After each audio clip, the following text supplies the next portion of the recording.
మన ప్రభు అయిన యేసుక్రీస్తు వారి నామమున మీ అందరికీ వందనాలు, దేవునికి స్తోత్రాలు. మిమ్మల్ని అందరిని బట్టి మేము ఎంతో సంతోషపడుతూ ఉన్నాము. ఈరోజు relationship with God through trusting and depending on him. దేవుణ్ణి నమ్ముకోవటం, ఆయన మీద ఆధారపడటం ద్వారా ఆయనతో అనుబంధం కలిగి ఉండటం అనేటువంటి అంశం మీద మనం బైబిల్ ఏం చెప్తుందో అనేటువంటిది పరిశీలన చేద్దాము. తద్వారా మన జీవితాలకు అన్వయించుకుని దేవుని చిత్తంలో నడవటానికి, ఆయన రాకడకు, రాజ్యం కొరకు సిద్ధపడటానికి మనము ప్రయత్నం చేద్దాము. చిన్న ప్రార్థన చేసుకుందాం. మహోన్నతుడ మా తండ్రి, మీకే వందనాలు. ఈరోజు మీ వాక్యమును మేము ధ్యానిస్తూ ఉండగా పరిశుద్ధాత్మ దేవుని సహాయం దయచేసి మాకు ఈ వాక్యములో ఉన్నటువంటి మీ తలంపులను అర్థం చేసుకుని మా జీవితాలకు అన్వయించుకుని మీ చిత్తంలో మేము నడుచున్నట్లుగా సహాయం చేయుదురని యేసు నామమున ప్రార్థిస్తున్నాము తండ్రి. ఆమేన్, ఆమేన్. దేవుణ్ణి నమ్ముకోవటం, ఆయన మీద ఆధారపడటం ద్వారానే మనము దేవునితో సంబంధం కలిగి ఉండగలం.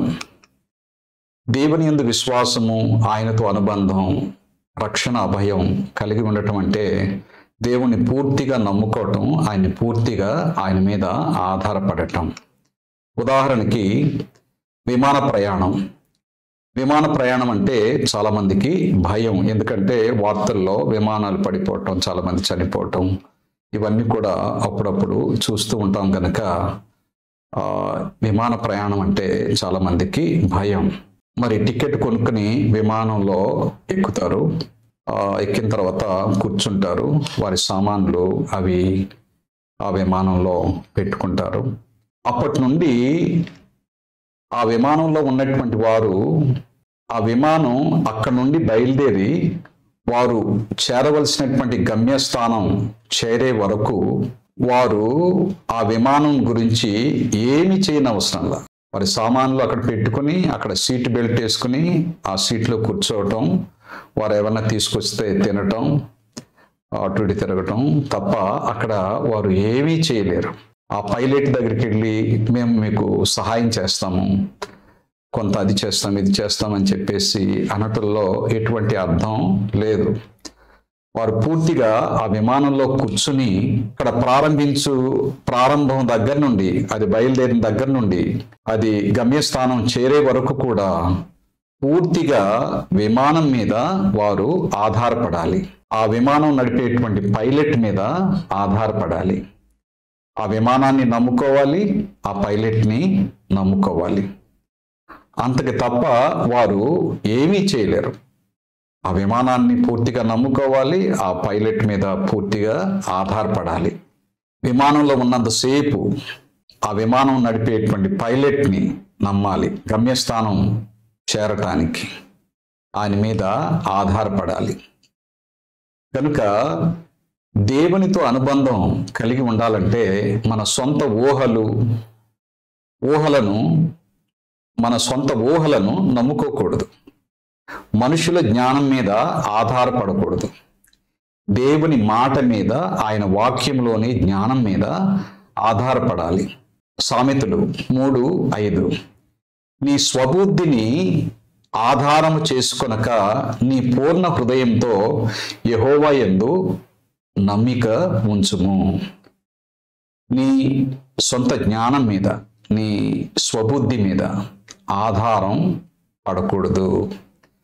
పూర్ణ మనసుతో, పూర్ణ హృదయంతో దేవుని మీద ఆధారపడాలి, ఆయన్ని నమ్ముకోవాలని దేవుని యొక్క వాక్యము సెలవిస్తూ ఉన్నది. రోమీయులకు రాసిన పత్రిక 11:33 ఆహా, దేవుని బుద్ధి జ్ఞానముల బాహుళ్యము ఎంతో గంభీరము, ఆయన తీర్పులు శోధింపనెంతో అసఖ్యములు, ఆయన మార్గములెంతో అగమ్యములు.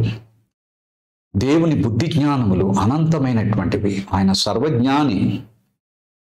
ఆయన జ్ఞానమునకు అవధులు ఉండవు.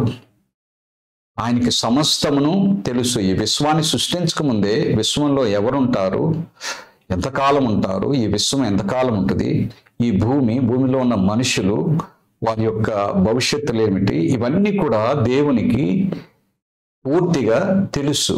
అందుకనే దేవుని బుద్ధి జ్ఞానముల బాహుళ్యము ఎంతో గంభీరము. అని ఇక్కడ బైబిల్ గ్రంథం చెప్తూ ఉన్నది. ఉదాహరణకు ఆదామవ్వలు ఉన్నారు. ఆదామవ్వలు దేవుని మాట మీద ఆధారపడే బదులు ఆయన చెప్పినటువంటి ఆ ఆజ్ఞ మీద, ఆయన మాట మీద ఆధారపడే బదులు, ఆయన మాటను నమ్ముకునే బదులు, దేవుణ్ణి నమ్ముకునే బదులు వారి సొంత ఆలోచనను నమ్ముకున్నారు, వారి యొక్క జ్ఞానమును నమ్ముకున్నారు. తద్వారా ఈ లోకంలోనికి ఎంతో కీడును తీసుకొచ్చారు. పాపము దాని యొక్క పర్యవసానాల్ని తీసుకొచ్చారు. దేవుడు అన్నాడు, ఈ తోటలో ఉన్నటువంటి వృక్ష ఫలములన్నీ కూడా మీరు తినవచ్చు, ఇది ప్రేమ పరీక్ష. అయితే ఈ తోట మధ్యలో ఉన్నటువంటి ఈ మంచి చెడులు తెలిపేటువంటి వృక్షం యొక్క పండ్లు మీరు తినకూడదు, తిన్న దినమున మీరు నిశ్చయముగా చచ్చెదరు. ఆ పండ్లో ఏమీ లేదు, అయితే దేవుని మాటలో సమస్తమును ఉన్నది. ఈ విశ్వం ఉనికిలో ఉండాలంటే దేవుని యొక్క మాట ప్రకారంగా వెళ్ళాలి. ఈ విశ్వంలో ఉన్నటువంటి జ్ఞానయుక్తమైనటువంటి జీవులు, ఇతర లోకాల్లో పరిశుద్ధులు, పరలోకంలో దేవదూతలు, ఈ లోకంలో మనుషులు, వారు ఉనికి కలిగి ఉండాలంటే సృష్టికర్త యొక్క మాట ప్రకారంగా వారు ఉండాలి. ఆ మాటకు అనుగుణంగా ఉండాలి.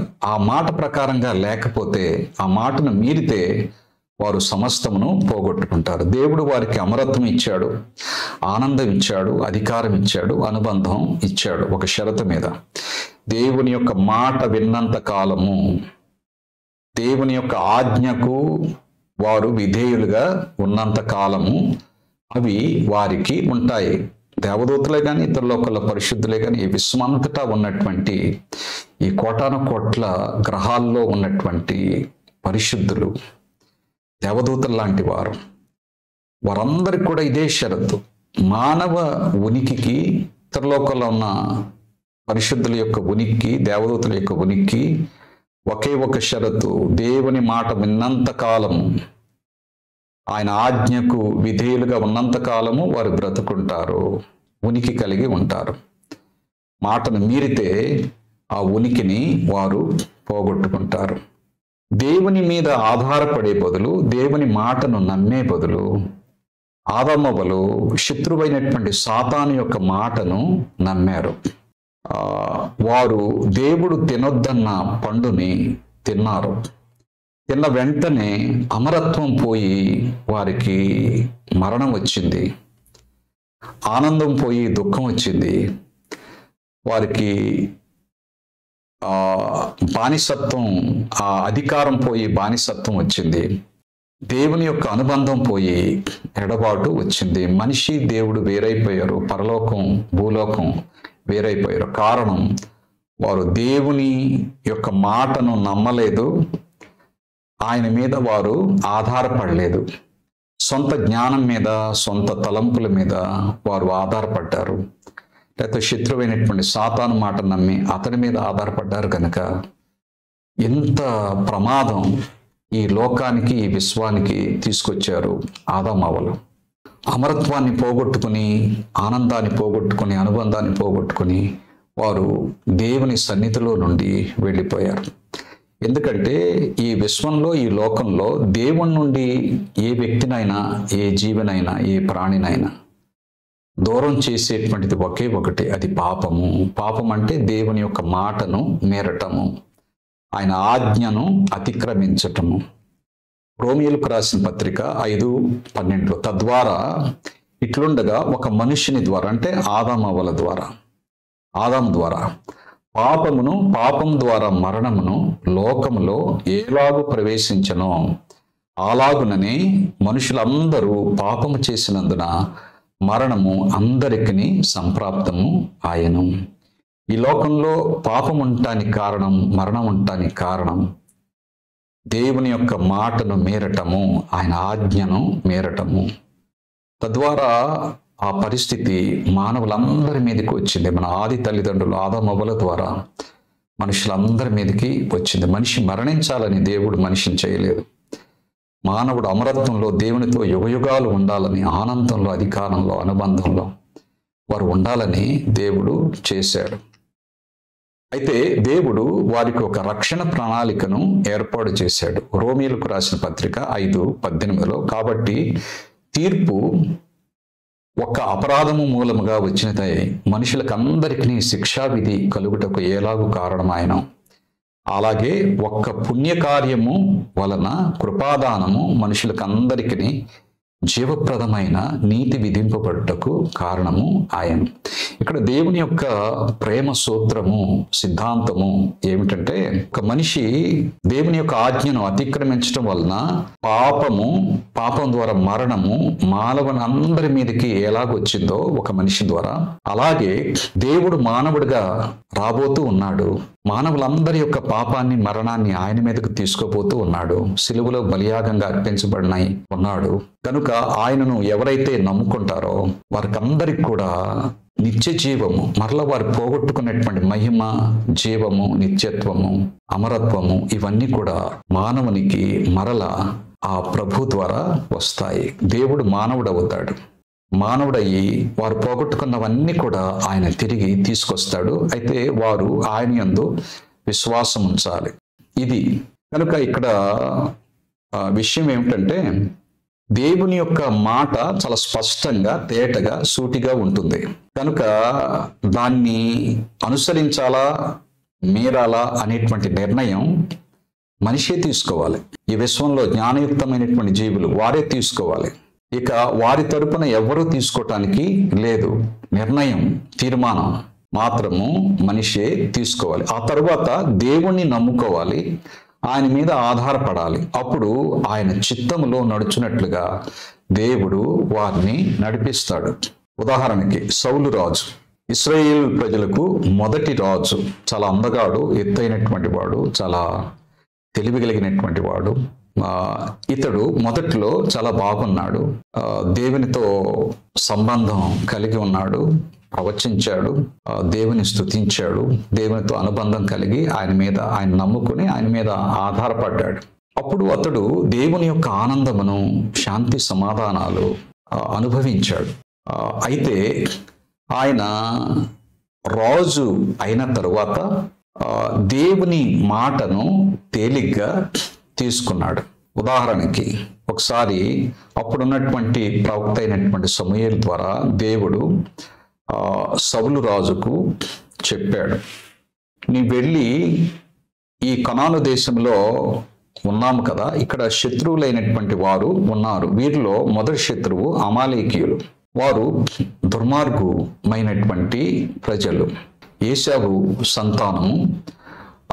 దేవుడు చెప్పిన ప్రతీది కూడా మీరి ఆయన అధికారాన్ని ధిక్కరించి ఆయన మీద తిరుగుబాటు చేసి ఆయనకెంతో అవమానం తీసుకొచ్చినటువంటి వారు. కనుక వారు తమను తామే నాశనం చేసుకుంటారు. ఎవరైనా కానీ ఈ లోకంలో, ఏ ఊరైనా, ఏ రాష్ట్రమైనా, ఏ దేశమైనా, ఏ ప్రజలైనా, ఏ భాష వారైనా, ఏ ప్రాంతం వారైనా ఇదే సూత్రము వర్తిస్తుంది అని బైబిలు తెలియజేస్తుంది.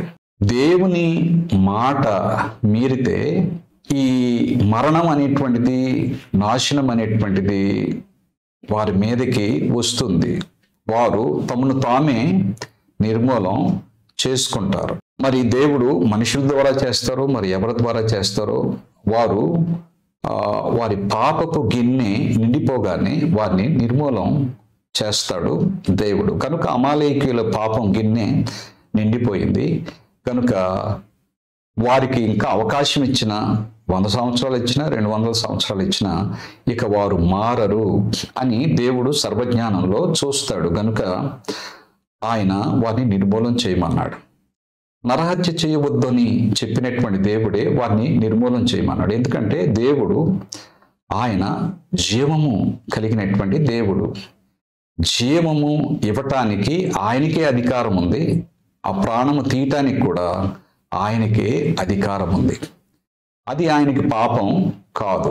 ఒక మాటతో ఈ విశ్వాన్ని చేయగలడు, మరొక మాటతో దీన్ని నిర్మూలన చేయగలడు, మరొక మాటతో ఆయన విశ్వాన్ని చేయగలడు.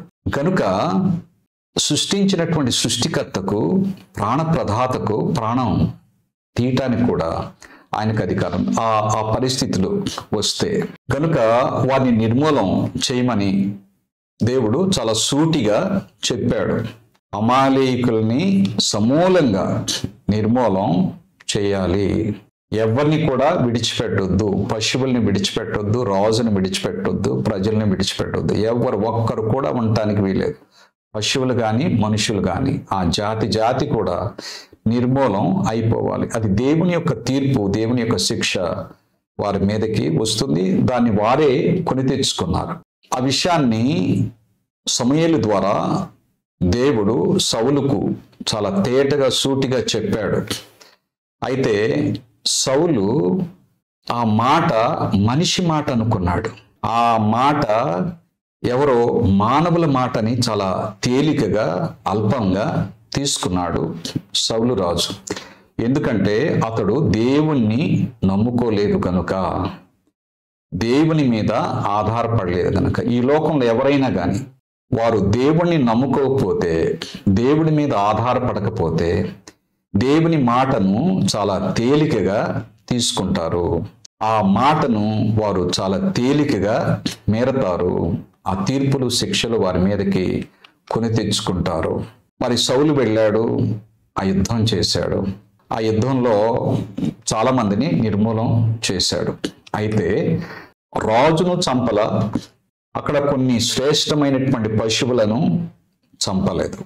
వెంటనే దేవుడు సమూయేలు ప్రవక్తకి కనిపించి చెప్పాడు, చూసావా ఈ రాజు ఏం చేశాడో?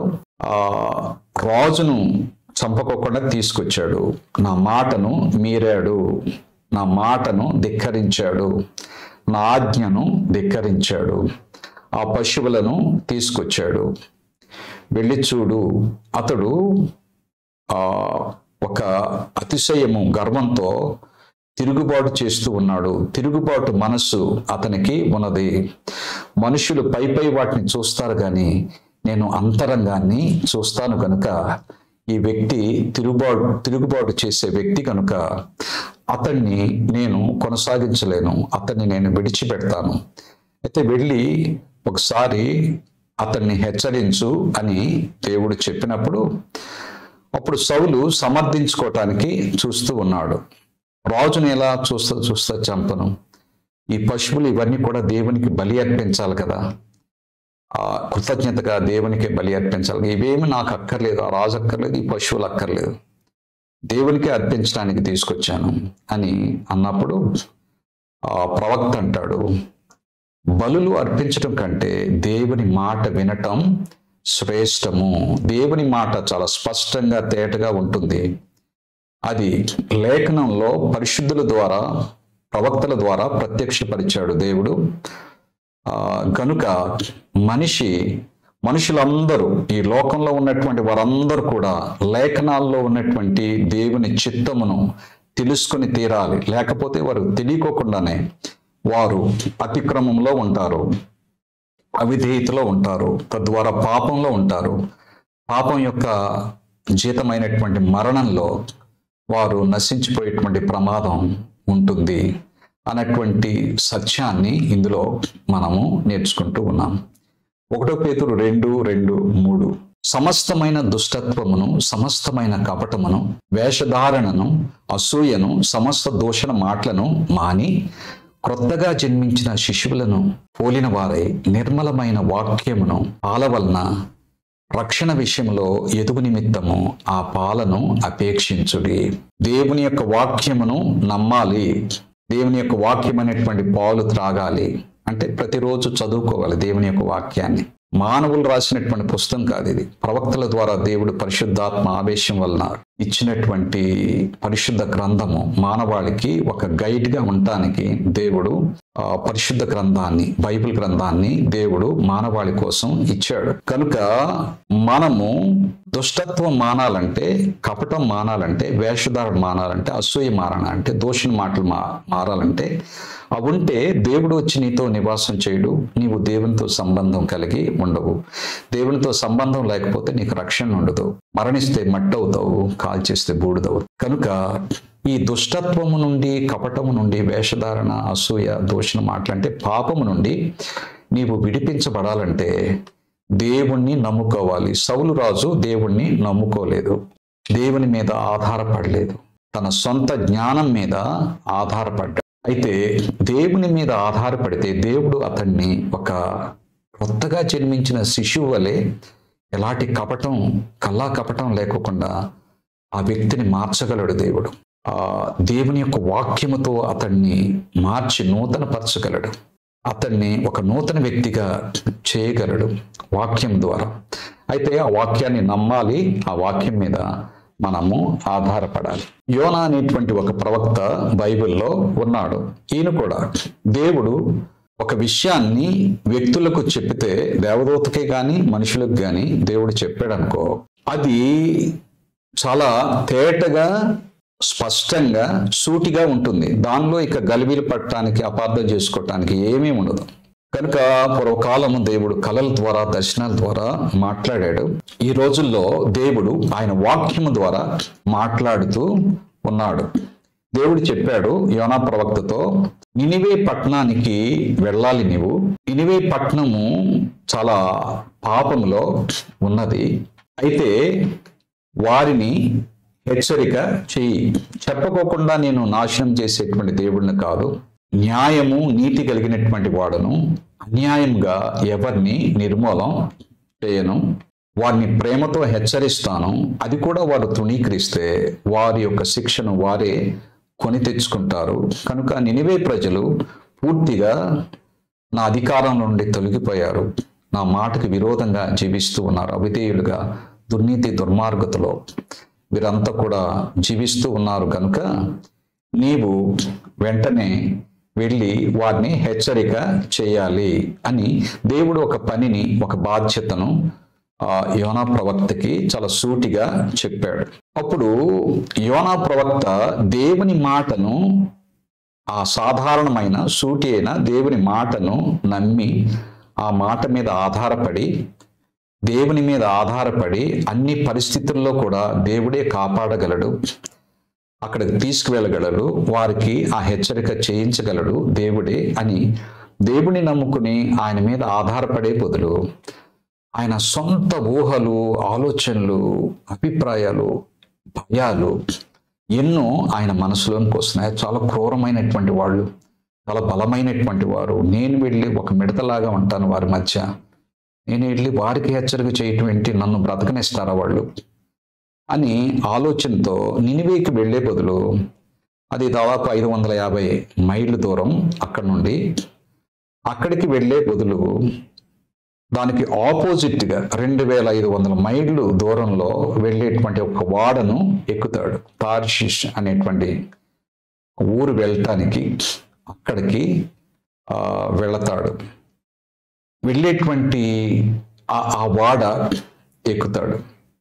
వాడ ఎక్కి వెళుతూ ఉన్నాడు. దేవుడికి తెలియదులే, దేవుడు చూడడులే, ఆయన మాటను ఏంటి నేను లెక్క పెట్టేది, ఆయన నమ్ముకోవటం దేనికి, ఆయన మీద ఆధారపడటం దేనికి, నా సొంత ప్రయత్నాలు ఏవో నేను చేసుకుంటాను అని ఆ వాడెక్కి పారిపోదామని వాడెక్కుతాడు.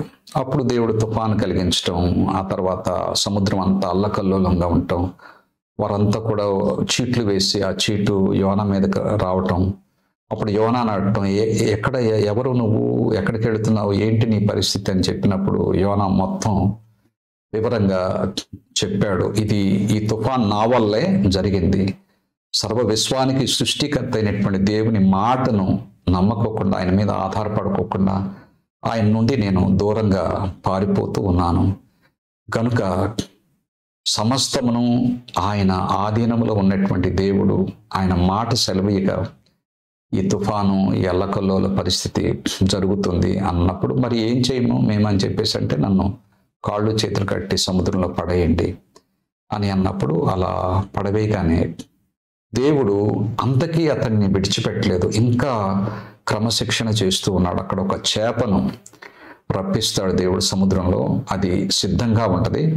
యోనా సముద్రంలో పడగానే అది మింగివేస్తుంది, తిమింగలం.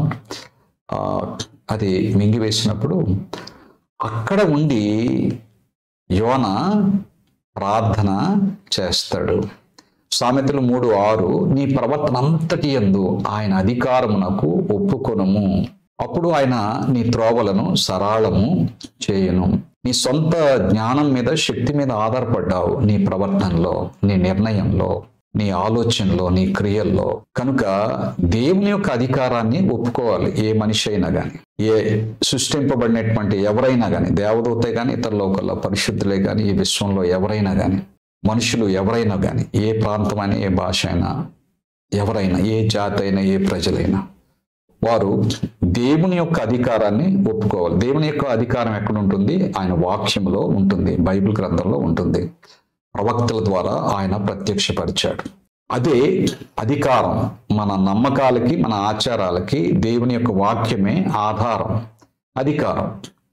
కనుక ఆ వాక్యానికి లోబడితే దేవునికి మనము లోబడుతూ ఉన్నప్పుడు, అలా లోబడితే దేవుడు అంటున్నాడు, నేను నీ మార్గములను సరళం చేస్తాను, నీ భవిష్యత్తును తీర్చిదిద్దుతాను, నీకు గొప్ప భవిష్యత్తుని ఇస్తాను అని దేవుడు వాగ్దానం చేస్తూ ఉన్నాడు. కీర్తన గ్రంథంలో దావీదు రాజు అంటూ ఉన్నాడు, సాయంకాలమున, ఉదయమున, మధ్యాహ్నమున నేను ధ్యానించుచు మొరపెట్టుచు కొందును.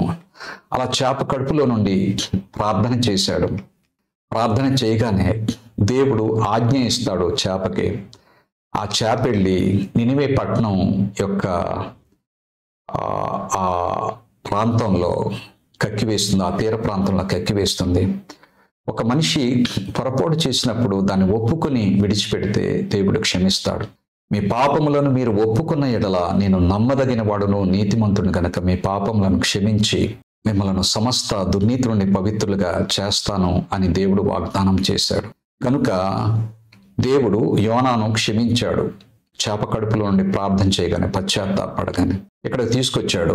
అక్కడ యోనా ఆ ప్రజలందరినీ కూడా హెచ్చరించాడు.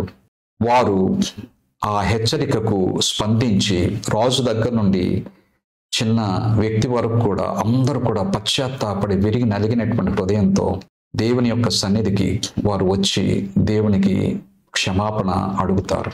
దేవుడు అంటున్నాడు, నా యొద్దకు ఉత్సవాన్ని నేను ఎన్నడూనూ త్రోసివేయను. ఆ వ్యక్తి ఎవరైనా కానీ, క్రైస్తవుడే కానవసరం లేదు, ఎవరైనప్పటికీ వారు దేవుడిని నమ్ముకుని పశ్చాత్తాపంతో ఆయన దగ్గరకు వస్తే వారిని ఆయన చేర్చుకుంటాడు, వారికి మేలు చేస్తాడు, వారికి ఎంతో నెమ్మదిని ఆయన ఇస్తాడు. కనుక అలా ఉండటానికి దేవుని నమ్ముకుని ఆయన మీద ఆధారపడితేనే ఆయనతో వ్యక్తిగతమైన సన్నిహితమైన సంబంధం కలిగి మనము మన భవిష్యత్తును తీర్చిదిద్దుకోగలము, దేవుని రాజ్యానికి వారసులము కాగలము. ఆ ధన్యతను దేవుడు మనందరికీ అనుగ్రహించును కాక. మహోన్నతుడా మా తండ్రి, మీకే వందనాలు. ఈ మాటలను దీవించి ప్రభువా మా జీవితాలకు అన్వయింపచేసి మా జీవితంలో ఫలింపచేయమని ప్రార్థిస్తున్నాం తండ్రి. ప్రభువా మీ మీద ఆధారపడి మిమ్మల్ని నమ్ముకుని జీవించినట్లుగా మాకు సహాయం చేయుదురని, మా భవిష్యత్తును మీరే తీర్చిదిద్ది మీ రాజ్యానికి వారసులుగా చేయుదురని యేసు నామమున ప్రార్థిస్తున్నాము తండ్రి. Amen, amen. దేవుడు మిమ్మల్ని దీవించును గాక. God bless you all.